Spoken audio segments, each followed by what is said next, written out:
Welcome to the Big Mike Fun Podcast, where you'll learn about advanced wealth building strategies from real estate investing to creating massive ROI and secured retirement profits. So pour yourself a cup of coffee, grab a notepad, and lean in, because Big Mike has got the mic, starting now. Welcome to the Big Mike Fun Podcast. I'm the Big Mike. Mike Zlatnik, and today it is my pleasure and a privilege to welcome Uri Jaskiel.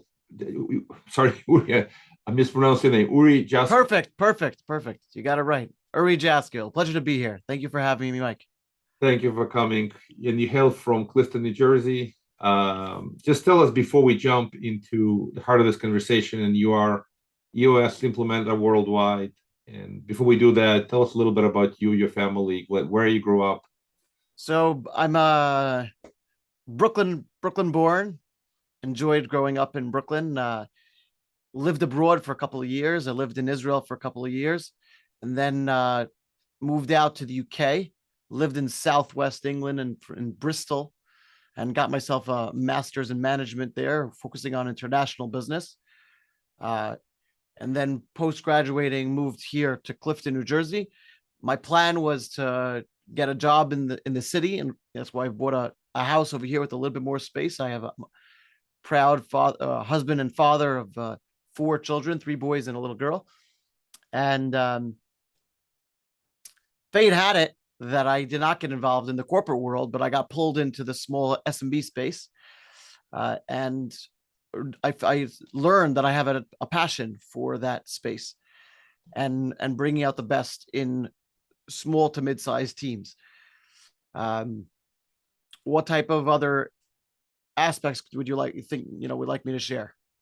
That's great. I appreciate you sharing. That's awesome. I got 4 kids too, so I know it is. I got 3 girls and a boy. You got 3 boys and a girl. So oh wow, it's wonderful. Wow. Yes. Let's talk now a little bit about what you do, the EOS implementation. So obviously, it helps small businesses kind of operate better, scale up, and part of your expertise has been sort of scaling some of these businesses up. I think it's very relevant. A lot of the folks who are listening are business owners. They have they have growing businesses. Sometimes they need to scale up. So tell us a little bit about EOS. I certainly know EOS. We run on EOS. It's a very popular operating system for small businesses. Just give the folks a 40,000 foot view of EOS and how it helps organizations get their businesses in order and help them scale their growth in a manageable manner.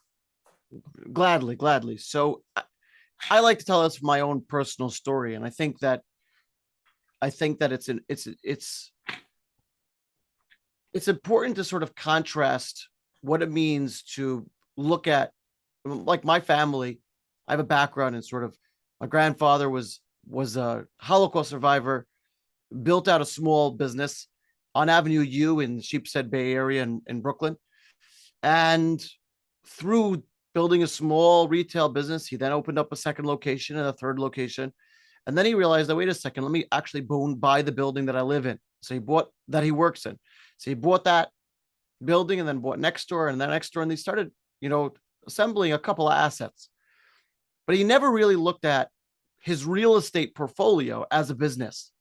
He looked at it as sort of, my business is in the ladies' clothing that I sell. And over there, my mindset is that I'm operating a business and trying to push that value. But when it came to owning assets, he just looked at them as really just what that is, owning assets. And so really every solo entrepreneur or small business can look at how they relate to their business. Is it me, that I have an expertise that I deliver to the world, and I maybe have a few team members that support me in that endeavor? Or am I building a business that's really larger than who I am? And I am the founder or the CEO that's driving that, but I want to be looking at it that it's fully optimized and running in on its full cylinders. And so when I was working pre my EOS Implementer days in a real estate financial services company, and I was tasked with growing and scaling this company, one of the the themes that I saw with our clients, we were servicing about 35 clients that own between 500 and 5,000 units. I saw that the major difference between the way my family was running their real estate and the way our clients was precisely this. Are they looking at it as they're running a business and making sure that they're firing on all cylinders, or they just look at it as they just have assets that just are there and just kicking off a return? And so, yeah, you seem to have a question. Yeah. So that's an interesting view. I just wanted to provide a quick comment. Yeah, most folks that start small businesses just kind of run them as a either initial self-employment, and at some point they grow the business a little bit, but they're still operating it as a small company. But the critical part of what I heard is to change the mindset first, to realize that you are not operating your own small business, but you have to be gearing up for a larger operation. And interestingly enough, real estate, of course, is a great component of any investment, but the underlying real estate or the building that you can buy where your business is located have to be looked at as almost as a separate exercise. Some folks just want to buy it so their rent doesn't go up, and they think of this as by owning the building, they make a great investment, and it has been a great investment, it can be a great investment in some cases. In some cases, it doesn't have to be. So business needs to be separated. The whatever operating business needs to be separated from real estate. I just wanted to clarify this point. As many of our listeners and doctors and dentists, and wide majority of them own the building they operate in, which is great. Right. Okay, but you have to separate them a little bit psychologically, that you may choose to sell the business at one day, right? And you prepare the business for a sale while you keep the real estate. That scenario does happen, and you can wind up being a passive landlord, which is actually a great place to be.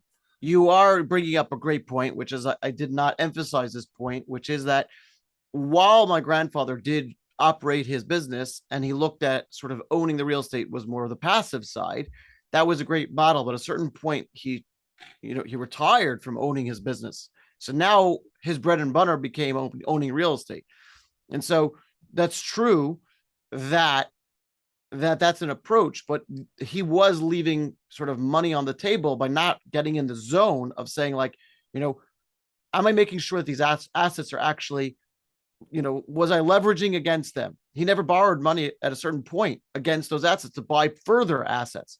So I don't want to go down the rabbit hole so much about talking about his story, but I do think that you highlighted an interesting point about, the typical business owner of your, that's in your listeners is, potentially thinking about a business sale. So there are a lot of different motivators, sort of why people are interested in the EOS process. For some, it's they're looking to grow their business and they've hit a ceiling and they're needing to learn how to push through that ceiling. For others, it's they're looking for freedom. Their business has been running them rather than them running their business, and they're looking to sort of dial back, but they want to make sure that they have the right people and the right process in place to enable them to trust that environment. There's a whole different world in which people are exit planning their businesses, and everyone understands that there's revenue minus expenses equals your profit margin, right? And business valuation comes with taking that profit margin and then attributing a multiple to that. So whether it's 2x, 3x, 4x, 5x, and that multiple of what your business value is dependent on what I call certainty of execution. For the buyer, how likely are they going to be able to take the business that they bought from you and be able to actually either create more value? And so if the likelihood of it staying at its status quo or it's struggling, so then struggling for them to be able to sort of cleanly transition from your ownership, so then it would stay closer to a 1x or 2x or 3x, right? But if there's real opportunity because it's built properly, there's real opportunity for somebody else to easily transition into the business because it's being run like one. So then that multiple will be a larger multiple. And so some of my clients that I work with are not necessarily people that are looking to grow their companies, but rather trying to say, okay, till this point, I was a dentist and I was looking at my business as I was a dentist and I have a dental hygienist and I have a receptionist. But the core is that I built the business around me as a personality. And through our process, which is essentially the pillars of EOS are vision, traction, and healthy. So creating a vision, like many times business owners are not running their business with a long-term vision. So creating that vision and then creating alignment around that vision. So when I work with my clients, I don't necessarily work with only one individual as a business owner. We try to create a leadership team. So there's a couple of individuals. Not necessarily does it start that way, because so many small businesses only have a handful of employees, but to start looking at it as more as, okay, every business needs marketing to generate demand for their services. They need sales to convert that demand into actual clients.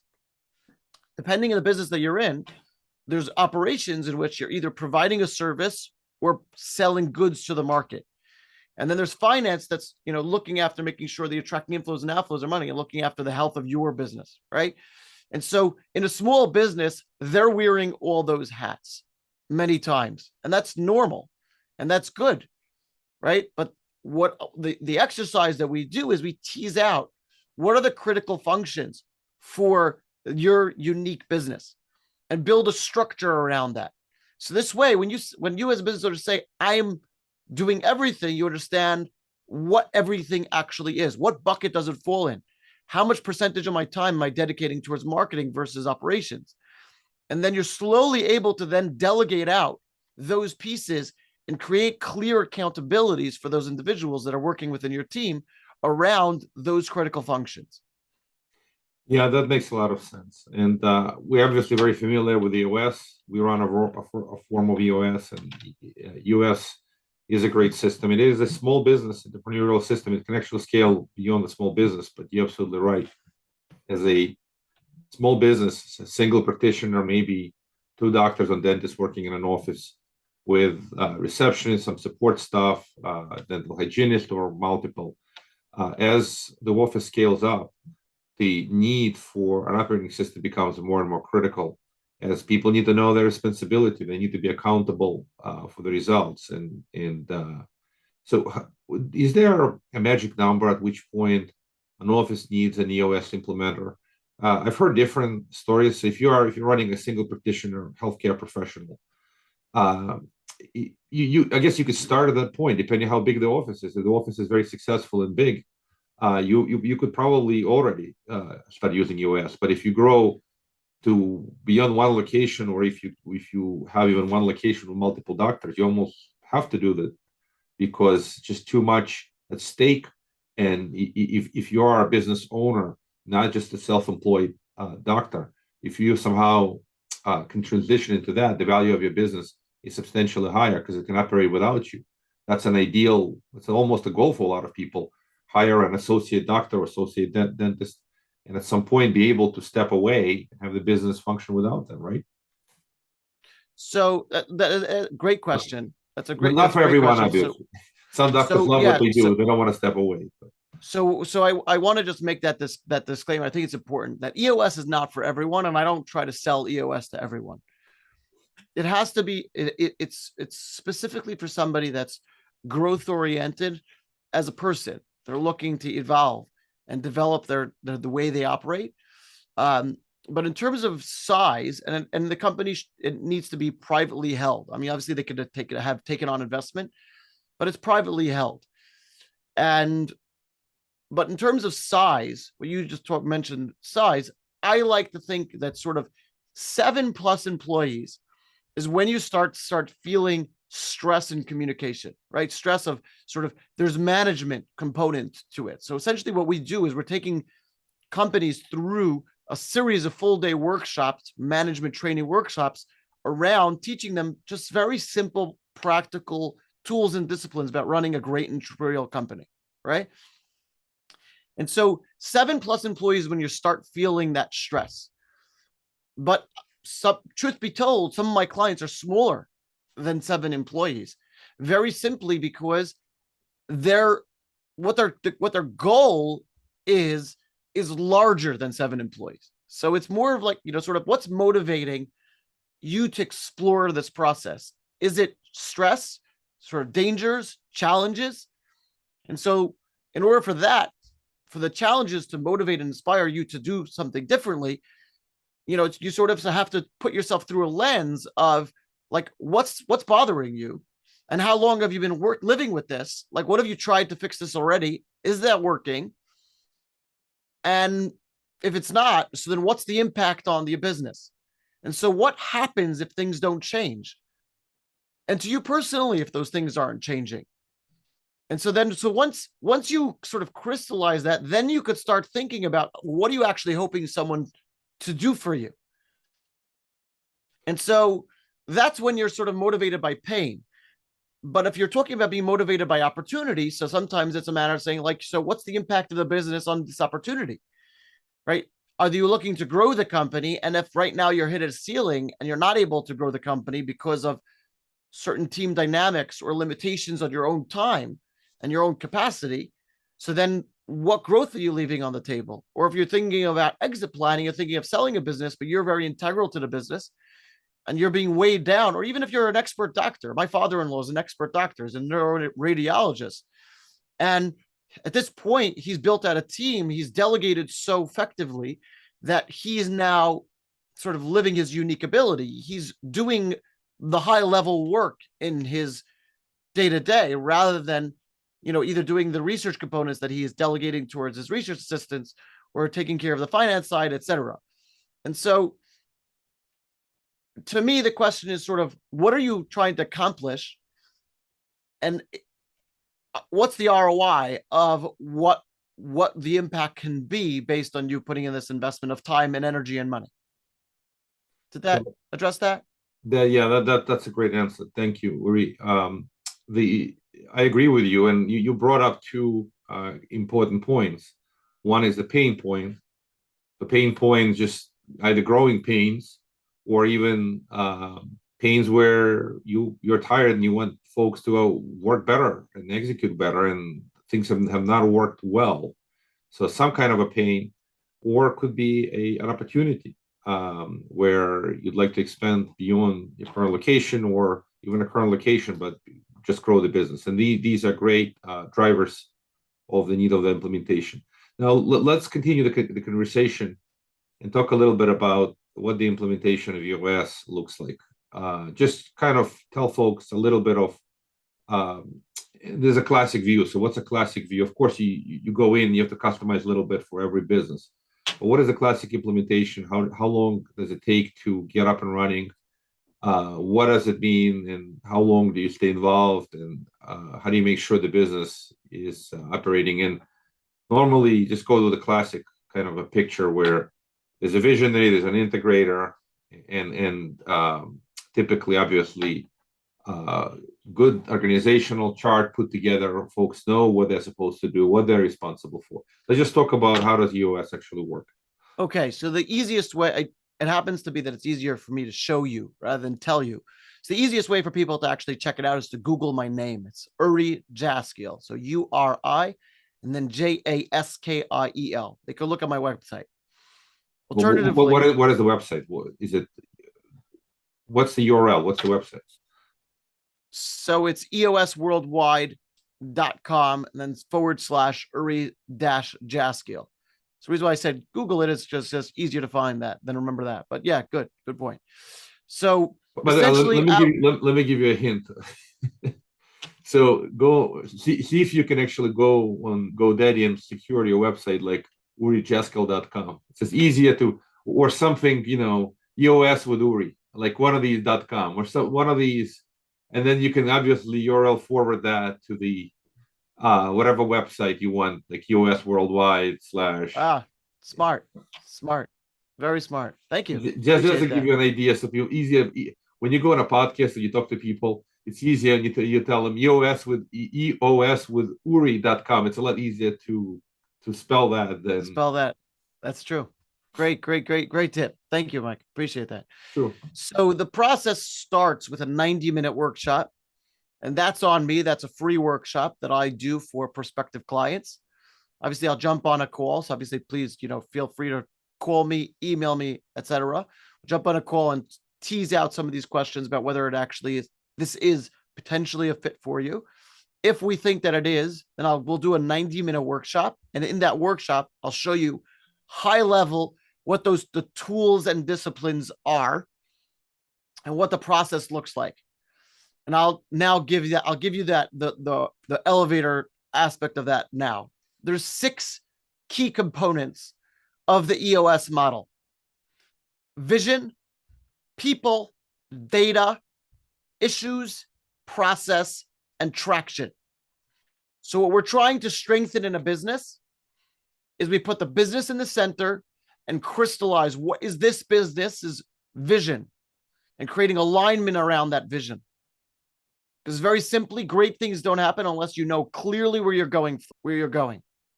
That's right. In order to accomplish a strong vision, you need right people. You need great people. And truthfully, every business defines great people differently.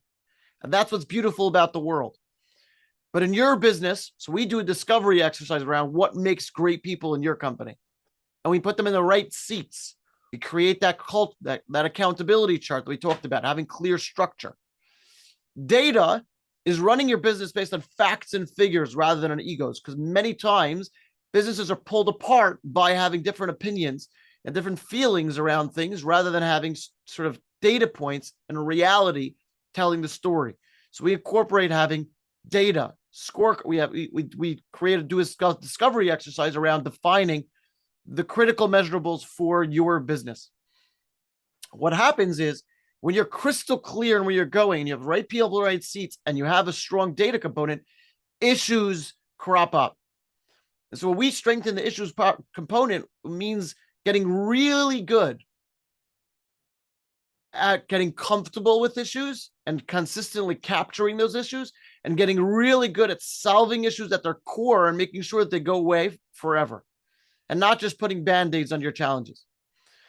And finally, and then process is creating a documented and followed by all consistent process, which that's where creates scalability and manageability, right? Doing things the best and right way every single time. And the final component is traction. And that's where we take that vision that's up on the top of the model and bring it down to the ground. And what are we going to do day in, day out to execute towards building that vision, that great vision? And so that's the what of what we're trying to accomplish in a business. How we do that, what the typical EOS process looks like is, then it starts with that 90-minute workshop that then flows into full day workshops, full day sessions. So the beginning is space learning. We do 3 sessions, sort of back to back to back. So space learning every 30 days. And so we focus on teaching the foundational tools, and then post that shift into execution mode. And that's when we're going to start meeting on a quarterly basis and looking back on the last quarter and teasing out all the challenges that came up, solving those for a few hours, resetting that vision, then starting the next 90 days. Because essentially what we're trying to do is create an environment when people are coming up out of their business every 90 days and working on their business, and then stepping back into the business, and then where they work in the business. And so the typical EOS process engagement with me is a 2-year process. Some clients stay longer, some shorter. The idea of everything that we do is educational. The 3 hats that I wear are educator, facilitator, and coach. So I educate for context. I don't leave anything behind a paywall. Everything that I do is to educate and give the tools and create independence, not interdependence. Sort of even after a session, we do work together. I want the client to be taking a picture and taking that work and bringing that into their day rather than leaning on me. So obviously it's a process, and that's on me to guide the process, but the process is focused on creating that independence. Yeah, it makes sense. Of course, you're sort of a coach and a facilitator. You drive the process forward, and every organization needs to adopt the process. If they don't adopt the process, then the moment you're not engaged or involved, it doesn't even go anywhere. And even without you being there every day, it's impossible for people to live this So they need to understand their goals and they need to be executing well. So it makes a lot of sense. Right. Yeah. So how would folks again get a hold of you? They would just go on that website as you mentioned, EOS Worldwide / Uri Jaskiel. That's the best way to get a hold of you. You have 3 ways to get a hold of me. So go to my website, shoot me a message through my website, or you can email me at uri.jaskiel@EOS Worldwide. So it's uri.jas as in Sam KIEL @EOSworldwide.com, or call me. My number is 347-633-1779. Simple? Simple enough. Thank you. Or you could connect to me on LinkedIn as well. I have quite an active following on LinkedIn. That's great. Yeah, I appreciate you sharing. Appreciate you coming on the podcast, giving us an overview of EOS. It's a great operating system. We certainly love it. We use it, and it makes a lot of sense. It gets all these components, people, processes, vision, all those things you have to work together. So can you give me an example of one of the tools or disciplines that you feel like best helps your team? Well, one of the basic, so one of the simplest and the most practical components of EOS is separation of duties between visionary and integrator. Just a real basic component. So some folks are naturally visionaries. They do a great job outlining where the business needs to go, and other folks execute really well. And when you have two, and the dilemma of many business owners, they wind up being both. They wind up being a visionary and an integrator. And initially, that's a normal process, but over time, typically these are different skills. Folks who build a vision and improve the vision, they're not necessarily the same folks as folks who execute day in and day out in the trenches. So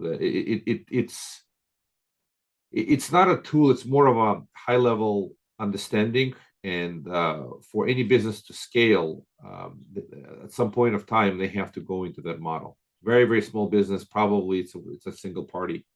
But beyond that, the obvious other tools that we use all the time are building quarterly rocks. That's probably one of the most fundamental things. And you know this in the EOS.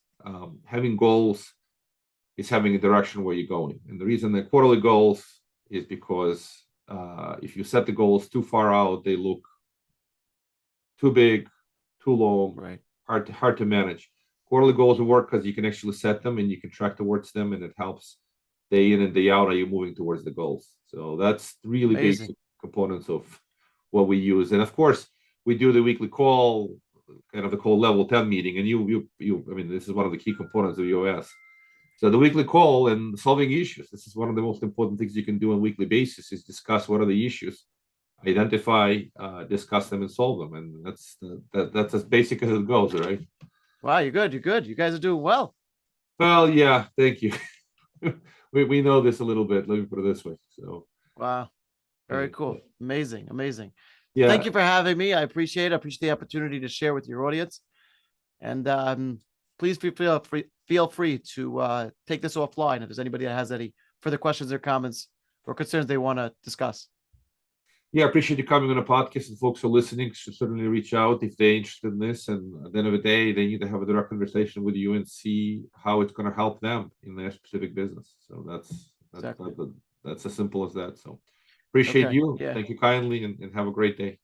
Okay, thank you. Take care. We'll have a great day. Thank you for listening to the Big Mike Fund Podcast. To receive your copy of Mike's How to Choose a Smart Real Estate Fund book, head to BigMikeFund.com or visit Amazon and type Mike's slot name. Keep listening and keep investing Big Mike style. See you on the next episode.